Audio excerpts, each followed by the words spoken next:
Okay, you guys. 5 things to ask yourself before falling in love. A blog by Tara Jones. 5 things to ask yourself before falling in love. They don't call it falling in love for nothing. Consider the act a you versus manhole situation. And I'm not talking sexy here. Next time you think, ooh, look, there's my next crush, stop. Most likely you're drunk or crazy or both.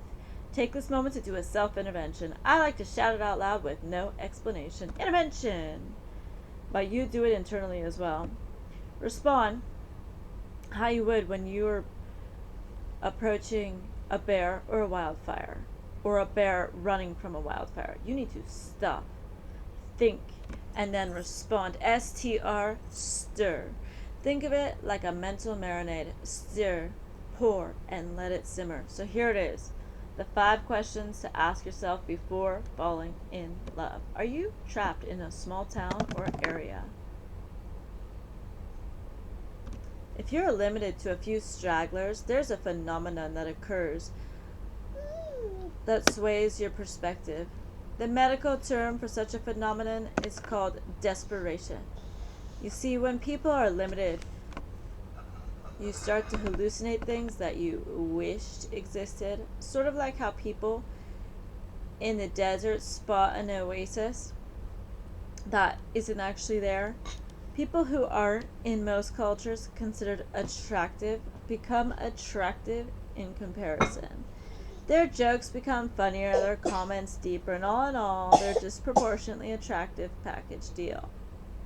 And this is a fun game until you go to a bigger town or area and look back to ask yourself, what? It's a basic supply and demand scale, and you can't mess with science. Math. It doesn't matter. I'll just move to a small town and they'll think I'm brilliant.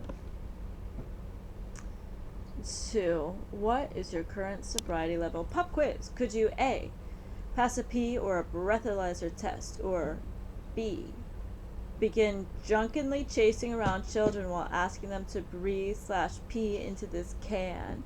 If you answered B, or made up an answer for C, that likely justified you not being able to pass a pee test. Stop, think, and then respond.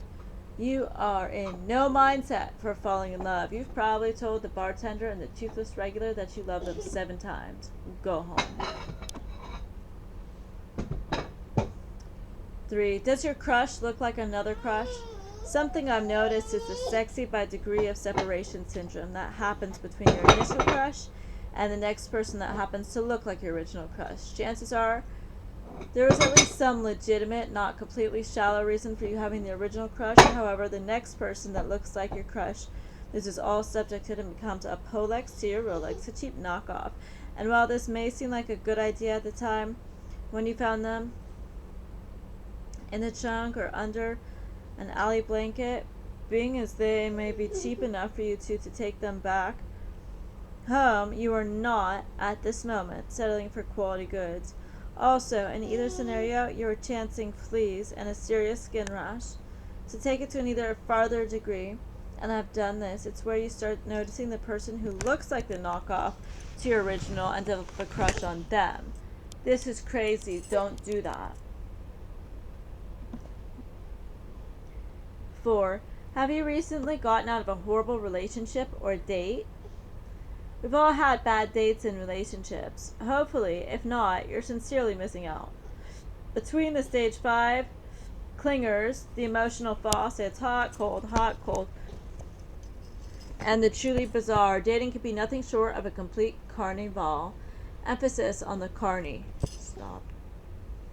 If you have recently made like Neo and dodged a few bullets, you're probably going to be fairly forgiving to the next mate that comes by.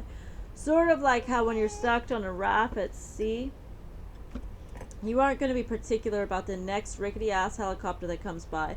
You'll just be so relieved that you might disregard the fact that A, it has no floor, and B, the pilot is 100 years old in the middle of an acid flashback and referring to you as the damn Charlies everywhere. I recommend taking time to shake that last one off before seeing the next one. Schedule an emergency therapist session. Don't have one? Any car or sock cat or sock puppet will do. Talk it over, take a bath, and clean the whole situation off you. Otherwise, you will smell like fear and attract a closet creepo or a shark. I'm pretty sure it's Shark Week that said that happens. 5. Halt. Hungry, angry, lonely, tired. If any of these things are true, go home, eat a sandwich, punch your sandwich, phone a friend, and take a nap. If when you wake up you still feel like texting that special someone, fine, whatever. If it turns out to be great, then yay.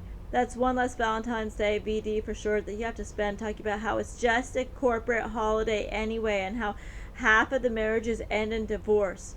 But if it turns out that you're still crazy, now you have to leave the miserable sea bag. I don't know what a sea hag genders, how to make a sea hag gender neutral. Well, you can always return to the similarly abusive relationship you've now established with your sandwich. Date smart. You don't always end up with goosebumps like situation in which you're stuck forever in a carnival or painting. That would suck too. It's creepy and lonely, and there's not a lot of good food, so go out, remember your STR, and don't start wildfires. Wait, I'm pretty sure that wasn't the point. 5 things to ask yourself before falling in love by Tara Jones.